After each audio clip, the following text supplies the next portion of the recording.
Hi, folks. Steve Urban here, founder and CEO at recruiting and consulting firm Riderflex. If you think today's tip or guest interview can help someone you know, please share this with them. And if you enjoy listening to our show, please subscribe to our channel and hit the like button on the episodes. Finally, aside from our podcast, our day job here at Riderflex is to provide recruiting, staffing, and consulting services. You can visit riderflex.com to learn more about us and get the information on the services we provide. And now, a quick word from our sponsor and friends at Marketing 360. Try the #1 marketing platform for small business. Everything you need from design to marketing to CRM. Learn more at marketing360.com. Marketing 360. Fuel your brand. So now you've stayed in Colorado. You love it. I mean, yeah, nothing against Arizona, Palm Desert, Palm Springs. I mean, it's cool and all, but Colorado's hard to beat. I love it right? here. Yeah. Colorado is so great, and I'm so fortunate that I never left. Well, that's what I say as a native. I know a lot of natives like to get fired up about people moving here, but I always say, well, the reason people want to move here is the same reason we all stay, right? It's pretty damn great. So, it, right? Like, it's too bad, but all of our home values go up. So who cares? Why can't we have both? I want both. Can we get both, Brian? I want both. I want the home values to go up, but I don't want people to move here. Can we do that? Yeah. Well, you let me know if you figure that out. We can cash it together. I know, right? Okay, very good. I appreciate some of that overview from both of you. Thank you. Let's get into Baceline. So, Brian, when you started there, you hired in as what, like a director level of finance? Because I know you were an accounting finance guy, right? You were in a yeah. Go ahead. My initial title was the assistant controller. Assistant controller. Ooh, yes. All right. And Lindsey likes to remind me of that every once in a while. It's still how it shows up on my phone when he calls my cell phone. It says Brian Capstick, assistant controller. So back Pretty in good. 2009, we were operating about 15 properties, probably a couple funds were open, 15 assets.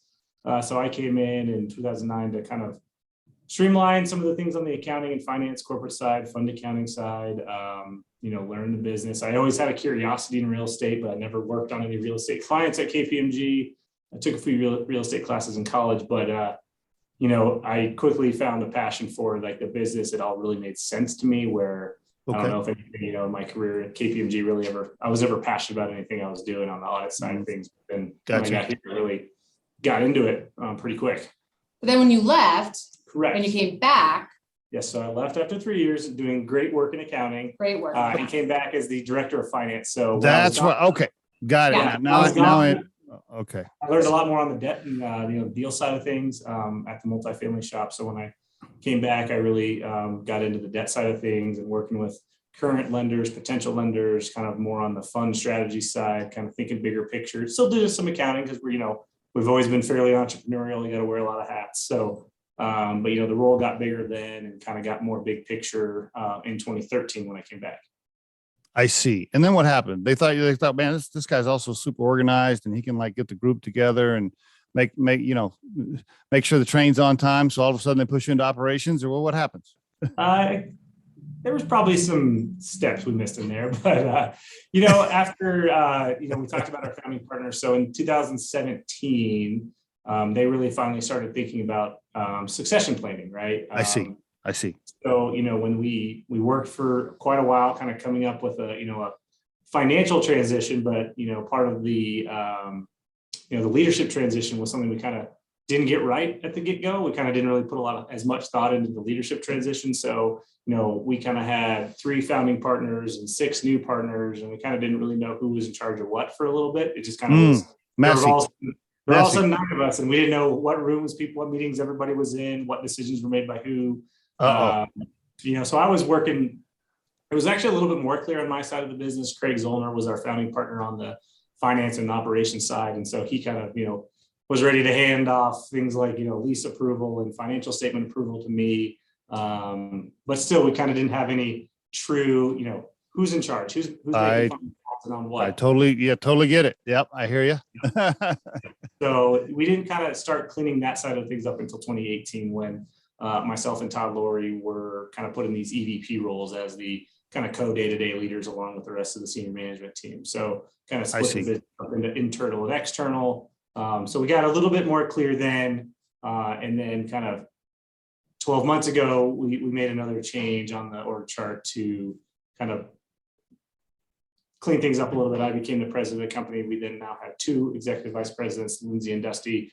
But really, the 3 of us do make up the executive team, the day-to-day leaders. We do so much together. While yes, my title is president, it's such a collaborative group, myself and Lindsey and Dusty. I kind of maybe have to break a tie here or there, but really it's very collaborative. And then we also have the rest of our senior management team, our senior vice presidents and up. It's not kumbaya. I think some people look at us and say, wow, there's 8 of them and they all really get along. Did they get anything done? But we really do get a lot done because we work hard, we like each other, and that's okay. I don't meet a lot of finance guys with a good personality, Brian. I got to tell you, most of them are most of them are introvert type guys. Like most of them are just like heads down. I just want to produce some spreadsheets. I want to talk about the numbers. But you have you got a little bit of a sales ops flair there. I can see how you got into the role. I like it. I appreciate that. I do. Trust me, there are days where I just want to close my door, shut the blinds, and spreadsheet out all day. He does. I'm like, I got to pull him out. It does happen. That's where I'm happy. Pretty good. Pretty funny. Now, Lindsey, now let me guess, right? So when the president thing started being talked about, you're because you had a great career there too, right? You come in as director, as a partner, you're moving up. I want to get into some of that. When they said, hey, we're gonna nominate a president or we're gonna pick a president, did you have your Brian doll out, sticking pins in it at home, hoping he would not get the job, or what happened there? We were just talking about succession. Yeah, we were just talking about succession. It really wasn't. It wasn't that good. I mean. So Brian and I, what's interesting about, our career path is that, we started at the same time, like Brian mentioned, we're at really similar stages of life, and we were back then as well. Yeah. And I was the director of investor relations. Brian was the director of finance. Inherently, we had a lot of overlap. And before we became business partners, we were necessary, we had to work together because our functions required it. So fast forward when the founding partners asked Brian and I to be 1 or 2 of 6 of the new partners, we found ourselves in this, different world where, Yep. We had to become business partners. So I joke that we went from being arch rivals and acting like, brother and sister and bickering all the time to, now being put in a position where together, we need to come together and run this business, lead the business, make the important decisions. And that has been a really interesting transition. We didn't choose each other, but, we kind of came together organically, which has been, I think, a really big part of our story. So, asking the question about, kind of being thrown into, the Hunger Games or the succession train on, who's going to be the person. It was never really like that. And we never thought of, we view titles in a little bit of a different way. And, it's something that we have to provide internally for the organization, so that all of our people, kind of have a picture of, decision-making. Same with people from the outside. But we just more or less think of ourselves as business partners versus he's the president and I'm the executive vice president of operations, because for a long time, Brian and I were kind of co-heading up the operational division of the company, and being more, finance accounting, me being more, relationship management, front of the house, those types of areas of the business. So it was really when we made this kind of final decision for, structure purposes. It may have even been my idea. I like it. I mean, you guys could be a great case study on how you moved up through the organization with different functional expertise, but remained good partners and continued to grow and get promoted and work together after all these years without it blowing up. I've seen that blow up.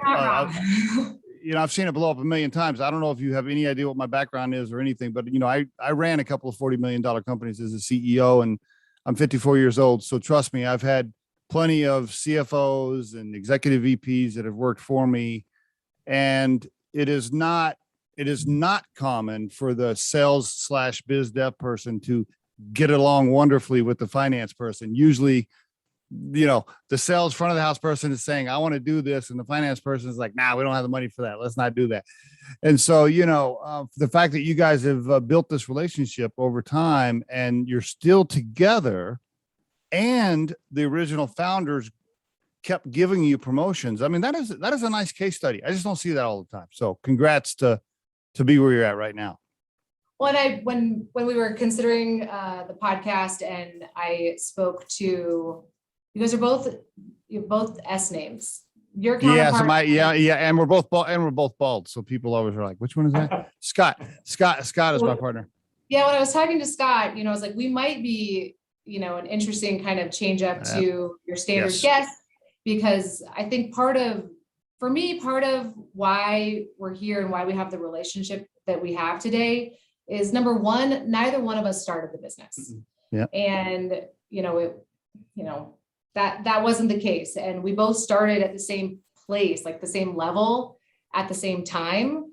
So there's never really, that's always been the easy part, and because we have the history and we've had a similar, path up the ladder, for lack of a better term. That just creates, I think, natural alignment. And, Brian's good people. He's one of the most genuine, authentic, fair people that, I've ever known. Dusty's the same way. And the level of trust that we've built over the years, I think is really, I joke sometimes, like, man, I hope like this doesn't all blow up in our faces one day, this, argument over money or decisions or whatever, because it's quite lovely. It's one of the main reasons why I come to work every day, is that, there's no animosity, there's no friction, like I love the people that I work with, and it all just feels really awesome. Yeah, that's the definition of trust, right? Is observable behavior over time, right? So, we have worked together for the better part of 12 years. I know there was a little gap that Lindsey likes to give me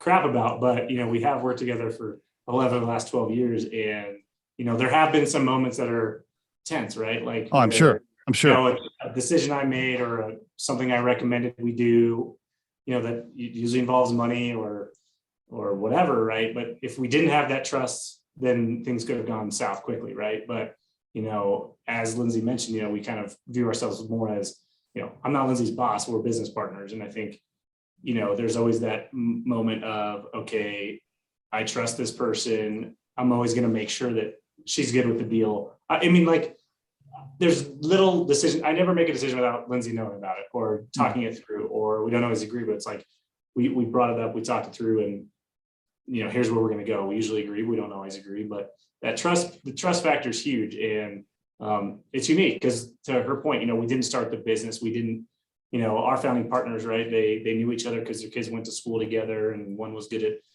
two had a property management company and one was a private equity guy. And they're like, hey, let's do this thing. Let's do a private equity real estate firm, right? And they chose each other. Whereas Lindsey and I didn't choose each other, right? We didn't really choose the other partners that we came in at the same level as, but it's just different, right? It's different, but we've kind of taken the entrepreneurial spirit of the founding partners and try to transform that into a growing operational company. Lindsey, are you married with kids, partner? What's your story? I am. I'm married with kids. I have been married for longer than Brian. Okay. My husband and I got married in 2008. I have two kiddos, 6-year-old Joe. My oldest is 6. His name is Joe. And then I have Frank, who's 3. So I just have the 2. Okay. Do you guys, so your kids are similar ages. Have the families gotten together at birthday parties and all the kids around? I mean, you guys, husbands, wives, know each other?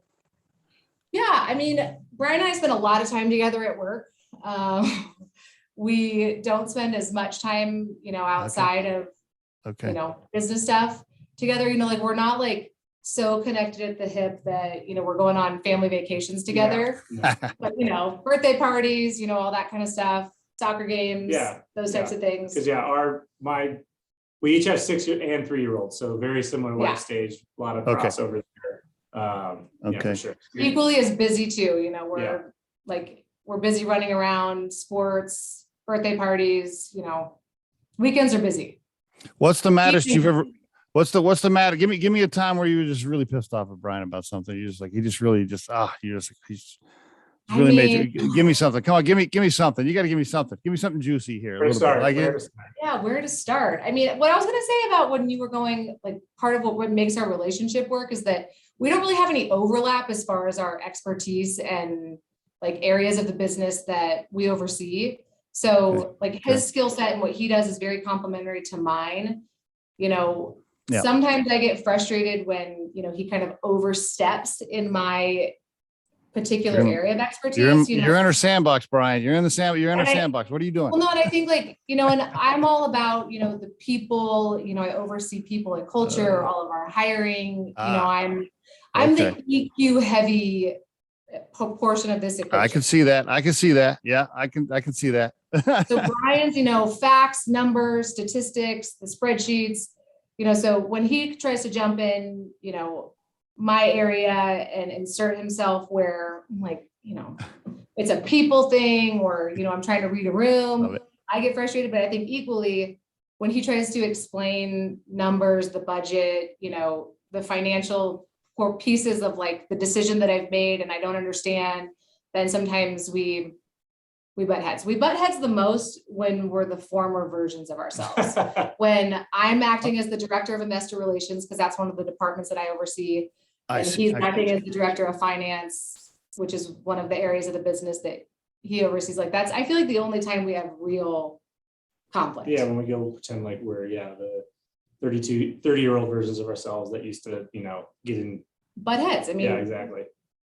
So Brian, for you, she's in your office. She's like, look, this feels right. This is the right thing to do. This is what we need to do for the culture, blah, blah, blah. And you're looking down at your sheet and you're like, yeah, but I'm looking at the math. I don't think so.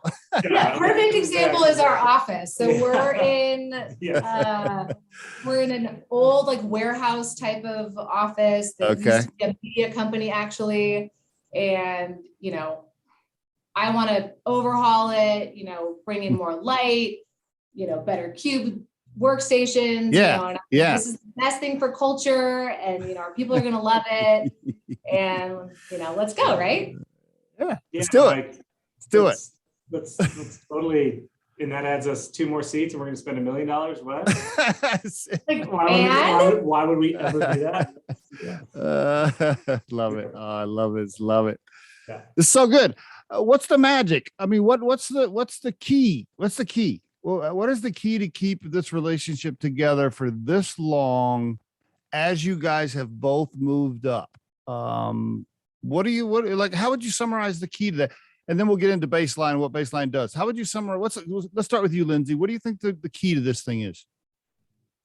So as I mentioned, I am, heavy on the heart, the EQ, and from day one, I kind of make blind business decisions based a lot on gut and feel and intuition. And,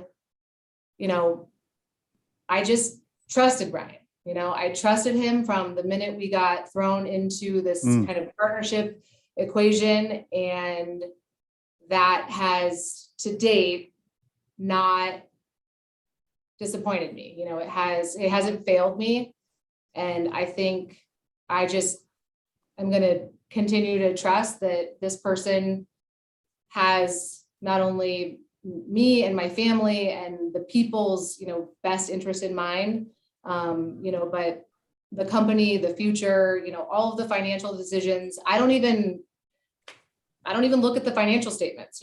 Every element of our business that has to do with, finances and the budget and all of those things, I just have this blind trust that, my partner here, has it all taken care of, has it all handled. So, for me, that's what it's been. And at the end of the day, even if we have arguments and disagreements, which, I mean, we have our fair share of, and everyone at our company knows it, has seen it, has witnessed it. You know, it always just comes back to, you know, I know he has the best intentions and everyone's, you know, interest at heart. So that's it. So I got to ask you this. Brian, before I ask you what the key is. When you guys do have a little bit of a disagreement, who's the first one? Who makes the first move? Like, who makes the first, like, okay, here's a cup of coffee. Who's the one that, like, she'll never, if I don't do that, she'll never talk to me again. I joke, you know, sometimes I joke because in the moment, usually like we've adopted a, you know, like give it, like if it's really, you know, a heated, elevated situation, you know, give it enough time to rest where the emotion settles, sleep on it. Yeah. And, you know, because sometimes I'll leave the office and say, I'm never talking to Brian ever again. He is dead to me. This is over. You know, but then you sleep on it, you give it the time. As much as we laugh, like I actually believe she truly means that in her heart. Like I'm never gonna, in the moment. Yeah, I know you always change your mind. I'm like, I'm not coming back to work tomorrow. Yeah. You figure out how to run this business without me. Yeah. Because I'm never coming back. You know, I will tell you, you know, I've been married to my wife for 22 years.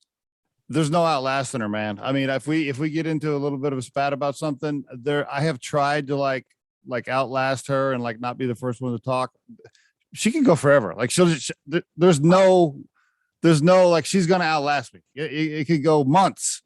And my husband is actually like, he's better at holding firm than Brian, but you know, Brian and I we have to communicate. We have to work together. But my husband's better. My husband's better at, like, you know, letting me do that for at least a couple of days. Brian, what do you think the key is? What's the magic for you? I think the key is just both acknowledge, like it's a lot what she said, right? It's acknowledging that we're better when we do it together than when we try to go at it alone. I mean, there's a couple moments. Wow, there's a moment or two I can think of in our path where I could have kind of like made an attempt to leave Lindsey behind, I guess, for lack of a better way to put it. Like I saw like a path to the top that could have been faster and lonelier, but potentially faster and, you know, but that's not the world I wanted to live in. Like I knew that like what we could build together, if you know, made sure we did it together and we're always aligned and always on the same page, it's going to be a better result in the long run, but B, it's going to be a better journey, a better ride. So I think just that mutual acknowledgement of, you know, I always get this analogy wrong. The sum is greater than the parts. Or that I always get that one wrong, but I think you know what I mean. Our talents together add up to a bigger number than them on their own. You know, that's kind of how I would put it.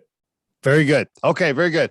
Thank you for sharing all of that. Pretty cool story. Let's talk about Baceline Group. Let's for the listeners that have no idea what we're talking about. Who wants to give the 3-minute elevator pitch on Baceline? The 3-minute elevator pitch. Go for it. Long elevator ride. I don't know about just tell us what Baceline does. So I oversee, you know, all of our marketing, all of our PR, and I will give you the proper elevator pitch, and then Brian can translate that into his own words. Sounds good. Go for it. So the official elevator pitch of the Baceline Group is: we invest in communities by the acquisition and management of neighborhood shopping centers. Wow, so you almost read that word for word on what's on LinkedIn. Holy cow, that was pretty close.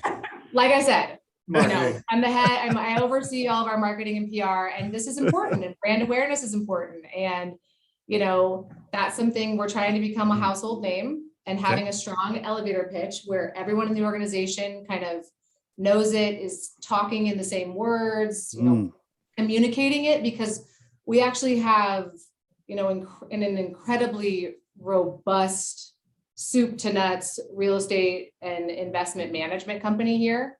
We have a lot of different external audiences that, you know, depending on which department you're in, who you're talking to, you know, the end audience is different depending on which part of our business we're in. So we've tried to come up with this elevator pitch that, you know, everyone can use, that it sounds the same no matter who you're talking to. So the second part of that is when we describe the neighborhood shopping centers, you know, just to kind of give everyone the visual, it's these centers are the homes to the businesses that everyone relies on every day in your normal life. So think about the strip center, that's the neighborhood shopping center, that's Okay. by where you live, where you might go pick up a Subway sandwich, might run to the liquor store, maybe your dentist, Cleaners, or your cleaners, whatever. chiropractor there. Yep. Exactly. And then by focusing solely on this niche asset, we don't do anything with a grocery anchor. You know, we're doing the small format Okay. neighborhood shopping centers. Okay. Okay. So no Um, anchors. Okay. Good to know. Nope. So it's like, so Few it's- anchors. We have 1,000 tenants. There's an anchor or two in there, but it's not. they're juniors though. They're Yeah. not grocery stores. No. Yeah. Got it. Okay. They're 10 to 15,000 square feet. Mhm. And then we have a comprehensive management approach. We're maximizing value for our investors, tenants, and communities alike.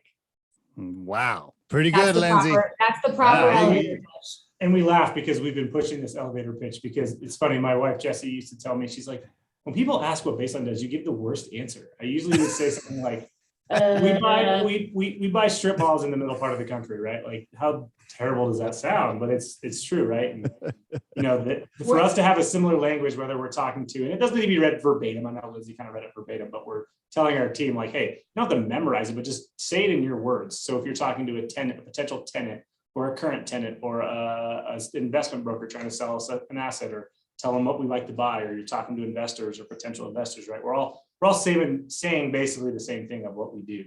You know, And why we're the best. and why we're the best. So that What are our three uniques, Brian? our three uniques are our niche focus, our holistic operation. So to Lindsay's point, we do leasing, we do legal, we do property management, we do property accounting, we do fund accounting, we do investor relations, we do, Marketing. I mean, yeah, we do it all. We don't, We do all of our own recruiting and hiring. yeah. We do There's it all. Not Very anymore. little- Not anymore. Now that you've done the podcast, you got to use Riderflex for recruiting. You didn't, Scott didn't tell you that? No, I'm just playing. Go ahead. No. So can Well, I? we let used me- to outsource a lot of things and now, you know, there's very little that's outsourced. And that's, you know, kind of one of the things that makes us the best at what we do because Yeah. we do it all very Yeah. Let me- holistically. And the final community centric. Let me ask you a few questions. Now, when you say, okay, are you taking outside investor cash? So you have investors that are partners or whatever you call them. They're giving you money to invest. You're investing that money in these centers. Is that accurate? That's Sure. correct. We have a core income fund of 84 assets right now. Okay. We manage about 88 assets. So, you know, 5 years ago, we had a bunch of properties in a bunch of different funds. Now we've really consolidated it into one core strategy, one core fund. I see.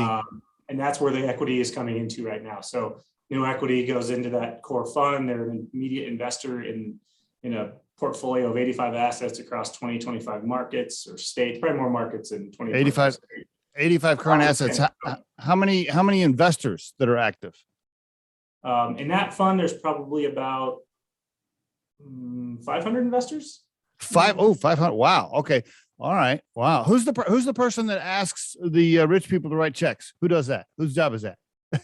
I mean, so that falls under part of the business that, you know, I spent the better part of my career in. It's our That's what I figured. capital development, investor relations, marketing, you know, it's kind of that group of folks here that make up it's easy to refer to them kind of as the investment side of the house. Okay. It's a really big part of our business, but from a headcount perspective, it actually makes up a very small percentage of people here. I see. So we actually have, you know, our investment structure is unique in that we have 6 parallel funds and we call them strategic partners, where there's a buffer, there's a middle layer in between us and the underlying check writing investor.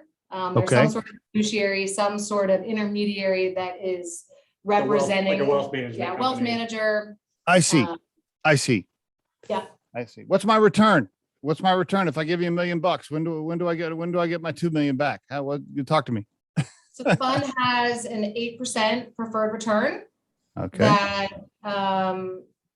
pre-COVID was a non-issue. We've been working to resume regular distributions to all of our investors, which I think we're on pace to be there. So to Lindsay's 2022? point, we were paying every investor 8% every quarter since the fund's inception. Wow. This That's- fund incepted in 2017, right? So we hadn't missed 8%. With COVID, we had to suspend distributions for a couple quarters. So our yield dropped into the 6 range, and now we're creeping back up closer to 8. So I think we're, in our main fund. I know the terms are a little different by partnership, but we're approaching that 8%. So 8% on a regular basis. Why wouldn't everybody invest? I mean, why wouldn't you invest? Great question. Being on that side of the business for as long as I have, when we're talking to, it's the way it's structured. It's private, first of all. Okay. You have to have a certain threshold of net worth Yeah. to invest. Yeah. What is that? What is that? What is that? $1 million? Yeah. So to be an accredited investor, based on the way it's structured, it's illiquid. So there's no liquidity. You're getting your 8% throughout the whole period as you own it until, we have some target exit dates and all in IRR targets. Okay. But, essentially those are a few things that your normal everyday investor, kind of has to, a hurdle you have to get over, for lack of a better way to phrase that. I think what I heard you say is you're dealing with a small portion of the population that actually qualifies to invest. Correct. Okay. That's right. Yeah. Gotcha. All right. I don't know what I was going to say. It was really good. It was? I'm sure. Just going to kill it. Well, and as soon as, people can kind of wrap their arms around the fact that, it's private. So it's, it's not regulated like the other, other publicly traded, securities are. So it's not regulated.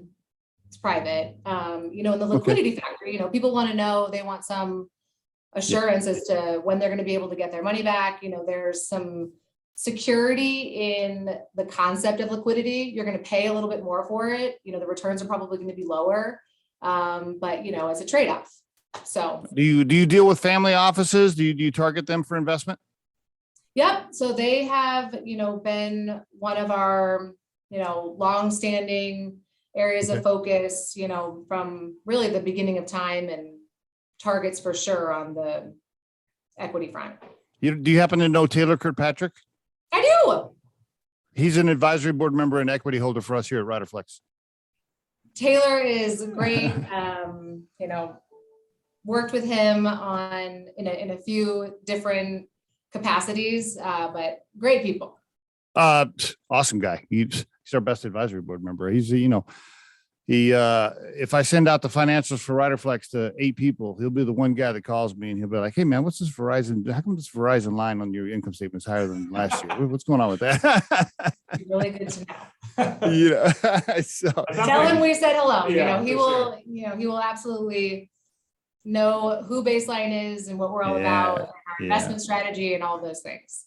Okay, I will do that. Let me ask you this. We've got a few minutes left here. I want to ask you a couple of harder questions. You ready? Fastballs. Let's go. Okay, here you go. Fastballs. Well, commercial real estate, man.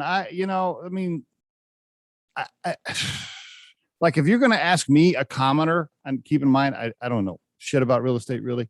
That's not my thing, right? I know I'm very smart about some things. I'm not smart about real estate, so I'm just speaking ignorantly here. But when I hear the term commercial real estate, my reaction right now is like, okay, I would not invest in that right now. I don't know. Like people are working from home, remote's becoming a thing, offices are closing down. Like, why would you invest in commercial real estate? I don't know. I mean, that's my reaction as a dumbass commoner. Why don't you educate Take that me a step further? Okay. Because we're technically categorized in the food groups of commercial real estate as retail. Yeah. So, you are like many. Yeah. I'm gonna let Brian take Yeah. it. So taking it a step further, people will think, I thought this is where you were going. Retail. Yeah, retail. Like Yeah. Amazon and work Yeah. from home and All of that. All of it. To Lindsay's point earlier, a little bit about like why we invest in shopping centers that are in communities like where we all live. It's, I think about where I like to go grab a bottle of liquor or a sandwich. It's within 3 miles of my house, and I can park right in front, walk in and walk out.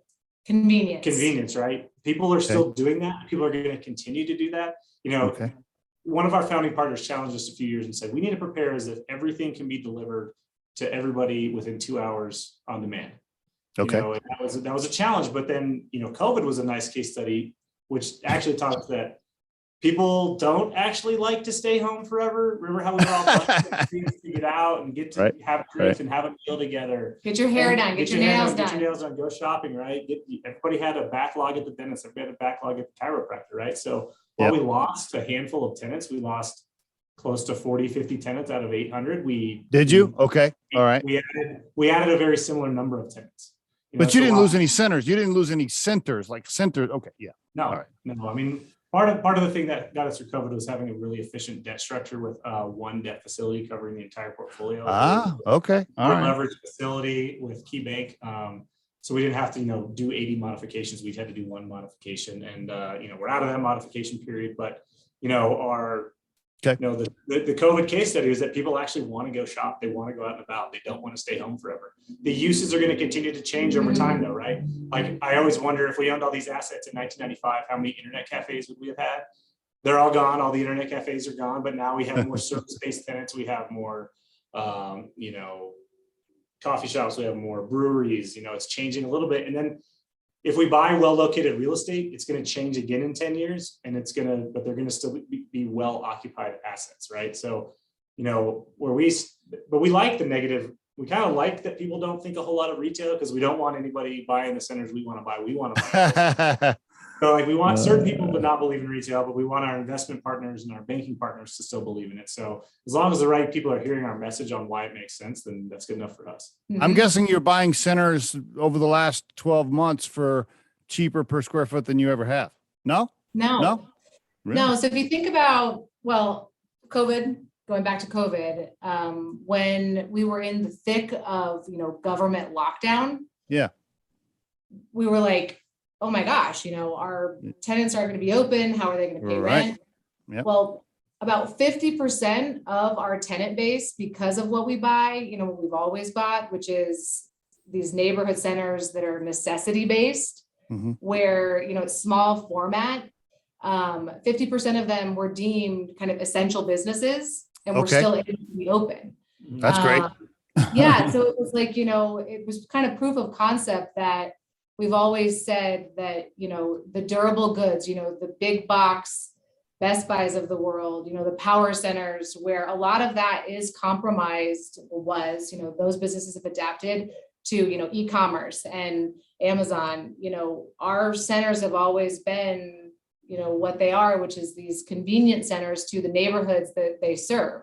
So over the years, the uses are going to change. But because we do this the small format, there's plug and play. And if, one business doesn't survive, the next kind of concept, the next entrepreneur who needs some retail presence is, gonna fit nicely in that space that was vacated. When you're selecting tenants in the future, are you going to be like, okay, in case of another crisis, these people would qualify as an essential business? Yes. And if they'd totally. I mean, there's really like the COVID, how would they handle the next pandemic, right? Like, right. How did they do during COVID? Were they a business that existed and made it through COVID? How did they get through COVID? Are they essential, right? Like, how can they adapt? Is it a restaurant group? Does the restaurant have a delivery component? Do they have a to-go component? Those kind of things, right? So, all that is key right there. Got time for one more quick, tough question. I apologize. I'm bumping you up against your time here. That's okay.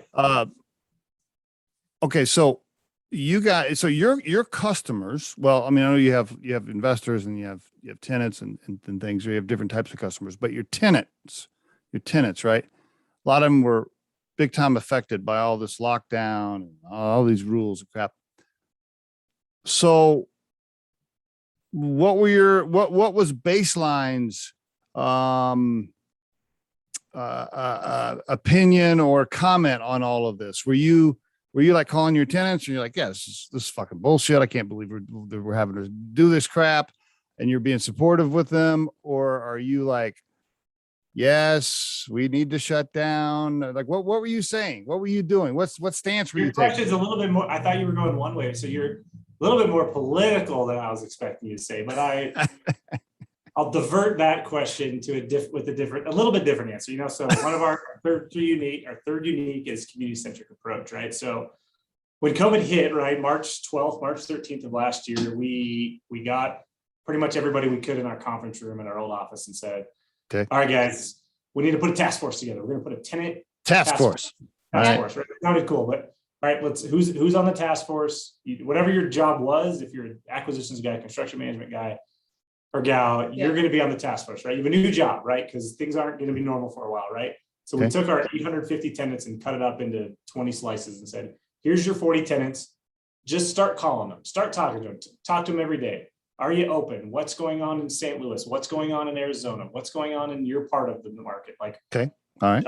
Are people coming in? Are people not coming in? Are you scared? Like, we didn't have any answers. We just started, we had a relationship with the tenants, but we're like, let's start building on these relationships, because this could get crazy. We have no idea what's happening, how long it's going to go. Yeah. So that was our kind of our first initiative with we ended up calling it the tenant pulse support. So really it was just like, I want to stay in communication and support you. That was step one. Exactly. Yeah, Versus sending, demand letters. Yeah, that was step one. Rents and it was mid-month, so most tenants had already paid their rent for March. So it's not like we were calling for rent. We were just saying, hey, how's it going? And then that morphed into, remember in mid-March, like, all right, this thing will be over in June. We'll be back, right? Everything will be normal again, right?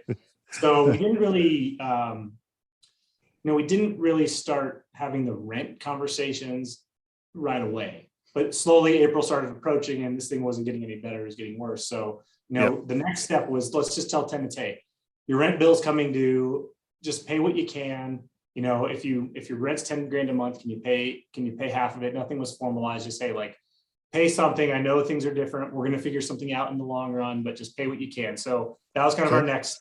Then the next step after that was, we thought we were going to do a big deferral program and say, okay, tenants, you can all the rent you didn't pay in Q2, you can pay off over the next year, right? We thought this big deferral program was going to be great. But right before we rolled out the deferral program, we realized that wasn't going to be enough relief for our tenants, right? That no one wanted to take on, paying double for 12 months because things weren't getting better, right? We had no end in sight. So a group of us on the senior management team, including myself, visited a bunch of our assets in July, kind of fast forwarding a little bit to July of last year, and met with as many tenants as we could and said, okay, what's meaningful to you? What kind of relief do you need? What do you need to get your business, back on track? Or how can you weather the storm until things get back to normal? So, we implemented a couple programs from that. One was like a personal PPE, a PPE stipend for some tenants, or I was going to say, all the while, we were providing our tenants with resources, support. We had one of our tenants in the portfolio had access to PPE equipment, so we were really doing the full circle bear hug around our tenants to provide them with things that they might need, they didn't have access to, lots of that was going on, when the PPP stuff was just coming out, we wanted to be on, like, do you need, financial consultation? Do you need help putting making your application, really trying to help our tenants in whatever way that we could to support them. And the ones that were responsive and communicating with us and, not like taking our calls, we took this partnership approach with them, because for us, it was less about collecting short-term rent and more about long-term preservation of, our investors' capital. Yeah, we just wanted them to be, means the investors need to be successful, or not investors, the tenants. Yeah, we needed them to be tenants when COVID was over. That was the priority, not paying us rent for a couple months. So after those kind of property visits, talking to tenants, we implemented a program for our most affected tenants, which we ended up doing this for 100 of our 800 tenants. We amended their lease. We gave them a few months of free rent for COVID. We gave them a 9-month rent reduction to kind of weather the storm, in exchange for adding term on the back of their lease, right? So the idea was, we'll give you some short-term relief because we can, our bank's okay with this. We're going to take less right now for the long run to add term to your lease, because we believe in your business. We think we want you to get to the end of COVID, whenever that end is, and be a viable business. So did the banks do the same thing for you? We didn't have to. That large loan facility we had, they didn't have to, forgive any, we never missed a payment, right? We collected enough rent to maintain loan payments. Our bank worked with us in the sense that, it waived some potential, a couple potential covenant trips, right? Like our Yep. portfolio Yep. has to stay Yep. 80% occupied. Well, if half our I mean- tenants shut, we weren't 80% occupied, but During, no. during COVID, if a banker called me and even said the word covenants, I would just be like, what do you? Yeah. So we have a great relationship with our bankers. So they were, they were great. We Okay, wanted to good, be partners with our tenants, and we did that program. And I think it got us a lot of, a lot of credibility with our tenants, right? If one of our tenants is like, I can move down the street for $1 less per square foot, but Baceline got me through a pandemic, they might stick around longer because who knows what the deal is with the guy down the street, right? And now, I guess one of the last questions here is, where do you think we're at? You think that you're feeling good? Are we rounding the corner here? Your tenants are feeling good. Where are we at? Well, those kind of rent reduction deals I kind of mentioned, right? Those all kind of burned off in April. So we were kind of bracing ourselves for a bunch of phone calls in April to say, oh man, I still, my full rent's kicking in. I can't afford it. Mhm. I need more relief. I think we got 5 or less of those calls out of 100. Oh, well, that's So, pretty, okay, great. Great. And we're certainly not like COVID's over. We're out of the woods. Right. But, I think we've kind of established that, we haven't seen any shutdowns. We haven't seen any reductions in restaurant capacity. We have a lot of restaurants in our portfolio. Like, sure, we all hope there's not another variant that totally changes the game. But, from where we stand, like, it's kind of business as usual. It's a new normal. I know people use the term new normal, but it's a new normal again. We're buying properties, we're paying investors, we're signing leases, we're raising capital. All those things are kind of happening right now. So 2021 was kind of that, I think, tweener year for us, because we think 2022 is going to be pretty big on the growth side of things. Here's where I think we're at. I'll probably get in trouble for saying this on the podcast. My partner will probably be like, man, don't be saying this stuff on the show. Larimer County, I'm recording this, by the way, for the listeners on October 28th, 2021. Larimer County just recently, was it last week or whatever, they tried to like reinstitute a mask mandate or something for their businesses. And my wife and I went over there. Larimer County? Yeah, I think so. Was it last week? I think it was last week. They tried to. I think they tried to roll something out. Anyway, we went over to dinner over there down at Poor Boys, which is like down there on the main street, Loveland, whatever that main street is. Anyway, yeah, people, it was this very weird atmosphere where it was almost like, yeah, all the restaurants and everybody kind of heard about the new rule again, but everybody was like, yeah, we're not doing that. That's kind of how it felt.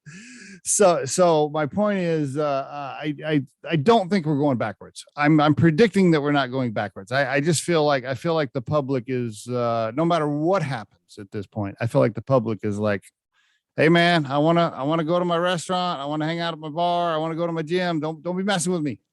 Not on shutdowns. I mean, yeah. If it was going to happen, it probably would have happened, right? And that's right.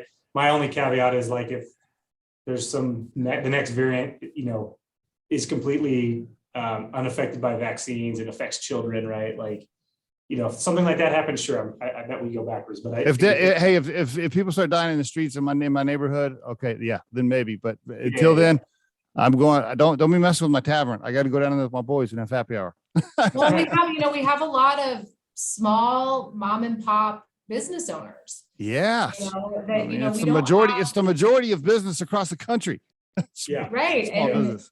Having their hands tied, not being able to, provide for their families and, run the family business. It was devastating for a lot of our tenants. And I think once we got past a lot of that, I think it would have been very difficult to go backwards. And totally agree. Masks are one thing, but mandated shutdowns are, quite another. Yeah. Yeah, but totally. They kept adapting on the fly, right? They did. I mean, putting patios outside and, in the parking lots and just doing what they need to. Small business owners in this country do, which was awesome to see. I mean, it's the American spirit, Absolutely. They scrapped, they weren't going to go down without a fight. And that's really from us as a business and our investment strategy and like choosing to invest in this very uncommon asset class. It's fragmented. There's no one else on a national level buying small format, unanchored neighborhood shopping centers in secondary markets throughout the United States. You know, we don't have a lot of institutional competition because they're smaller centers. You know, we're doing a lot of messy, heavy lifting to aggregate this portfolio of like 83, $5 million centers, to try to grow it to the level that we're trying to grow it to. And it's, the resiliency of our tenants, that weathered the Great Recession, they've now weathered COVID. And I mean, it's just proof of concept that, these small local businesses are, what this country is all about. And, it's, are you guys going to be the Simon Group of small strip centers? Is that the deal? You're going to be? I don't know. Hopefully. Yeah, I mean, that's maybe. the goal. That's the idea. We want everyone in the entire country to drive by the types of centers that we buy and say, oh, that's a Baceline center. That's awesome. No, that's awesome. Congratulations on not only the business, by the way, for the listeners, bacelinegroup.com. You can also, go there and look up all their leadership team members and send them a bunch of LinkedIn invites. Lindsey and Brian love that. Congratulations on Baceline. Congratulations on your own careers there. The growth, the promotions that you've both had, becoming partners in the business and executives in the business over, 10 years or whatever it's been. I mean, congratulations. Really nice job. Thanks so much, Steve. Appreciate that. Thanks for being on the Riderflex podcast and sharing your story. You bet. Thanks for having us. This has been so fun.